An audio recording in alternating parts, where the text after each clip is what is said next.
This is number 13 of Debunking Democrat Lies One at a Time by Sense Chaser Bob. Bob Talks Sense. Climate change. Number 13, we're going to talk about climate change and the environment. And so that's a tough one because nobody ever wants to question climate change. They act like everything they say about it is true. I'm not saying there's not climate change. Let's start that from the get-go. But I'm not saying, I am saying, though, that it's exaggerated. And I'm saying also, in general, I don't know what I'm going to touch on the most, but I'm saying that they use it to steal from people. They use it to steal. They actually use climate change.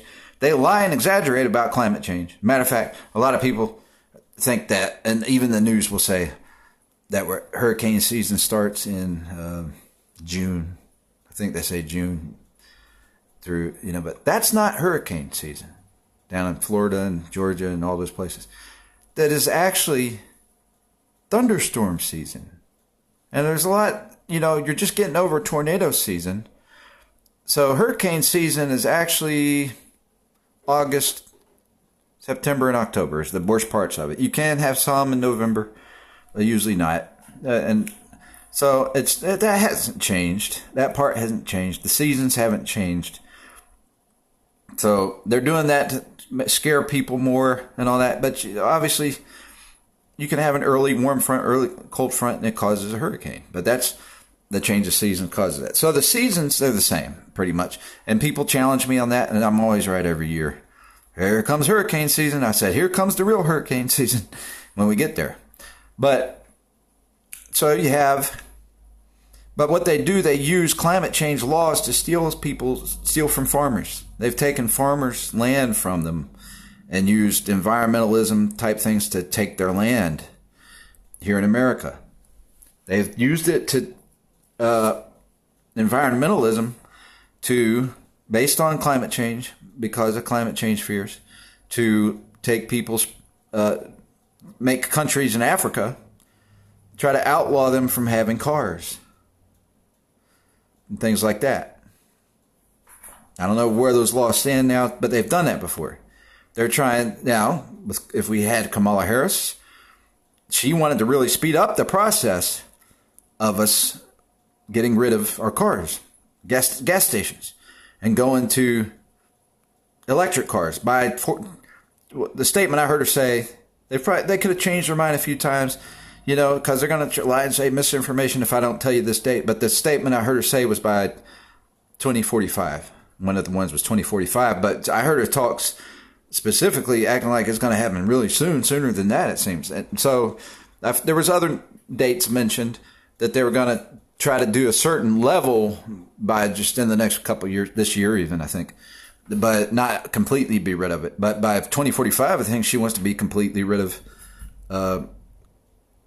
gasoline, basically. And that's not even realistic.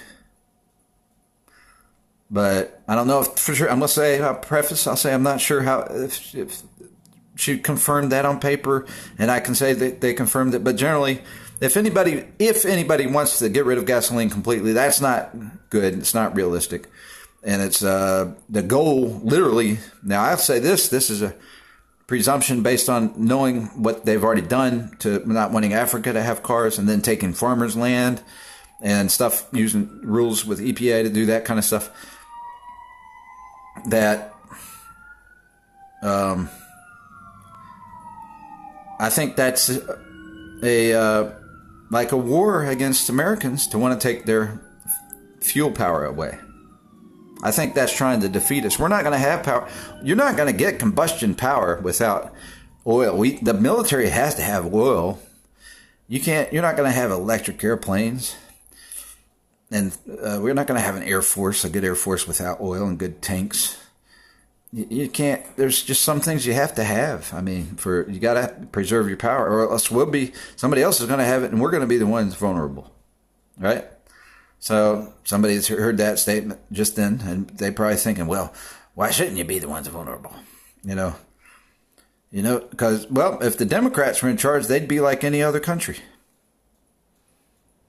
Not any other country. They'd be like one of the dictator countries, like Iran, they would turn into an Iran. In my opinion, you say my opinion. I can everything I've said kind of proves that. And other, if you look at their values, well, they wouldn't be Iran because Iran's, as far as the moral side of it, Iran has probably high standards for marriage and stuff.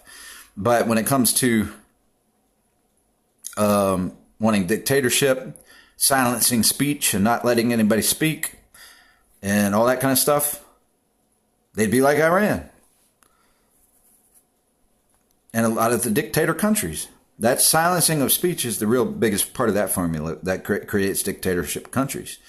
And so we're allowed to present ideas here. We're allowed to share our concerns. I'm allowed to say these things are a concern. I'm supposed to be allowed to. And I'm allowed, and I can see trends that are moving towards it. I can tell you that there's trends with the climate change laws that is a power grab. I'm telling you, it's a power grab to make certain laws to stop us from being as efficient. They want to hurt our efficiency. And so it's, if you have solar power and electric power and nuclear power for energy, nuclear energy power, and you have oil power and coal power and a few more. But if you have all of those and you balance it out more, and we're getting it from home, our oil power from home here in country, which Trump will try to do. He'll do it again, I guess. And hopefully he can reopen the ones that were shut by Biden. But if we can do that, then you can balance it out a lot more, and you're not using too much fuel. You wouldn't be using it as much fuel. And so I can't say how much difference does it make. I don't believe that we'll ever destroy the earth because we've put too much pollution in the air for the ozone layer. I don't think that's what's going to destroy the earth. It may cause more earthquakes, for depleting the earth too fast and all that. But generally, the earth's going to take its course anyway. And there's going to be a lot of catastrophes. There's not going to be worldwide catastrophes, I don't think, except for wars. According to biblical prophecy, I think it's going to be wars. But lots of blood and bloodshed and war. And that's in the, is this thing still going? In the tribulation. So there are going to be rivers of blood. That's hard to believe. So I guess the population is supposed to grow at some point for it to be that much blood. But and so maybe they do figure out ways. I think there's already building. What did I see a while back? Well, I won't go by my bad memory on that. But I forget where it is. There's a place on Earth, I think, where they're building places in a straight line.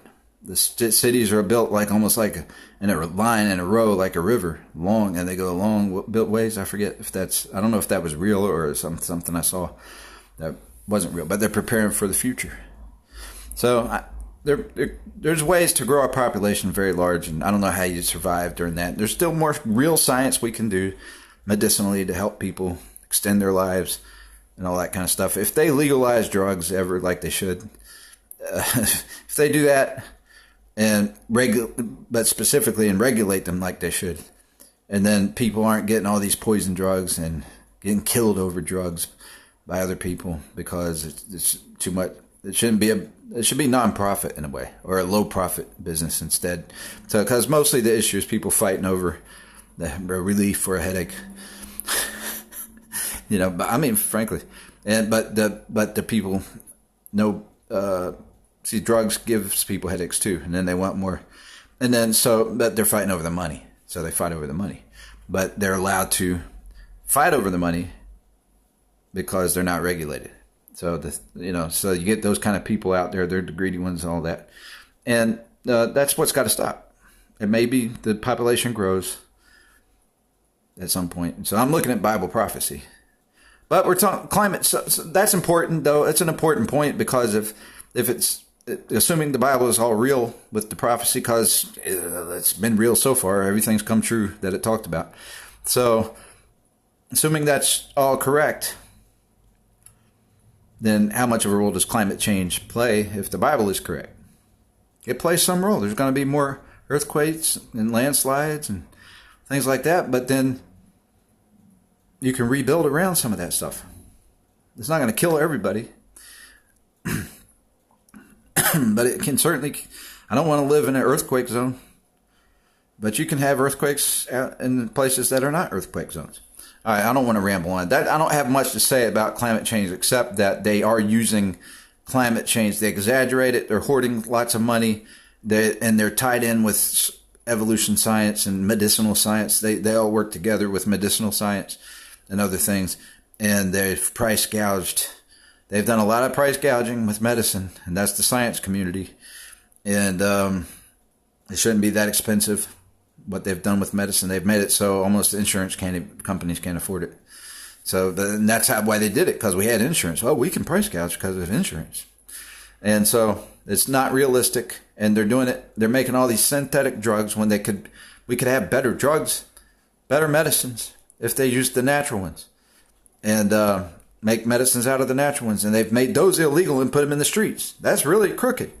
And that's really what the problem is. You know, those a lot of those street drugs should be the legal ones, and they're better medicines than synthetic drugs. So, and then making a big deal about addiction, we've done that, but the addiction is really more of a psychological warfare with the laws the way they are, and you can have better rehabs if you quit lying about once an addict, always an addict.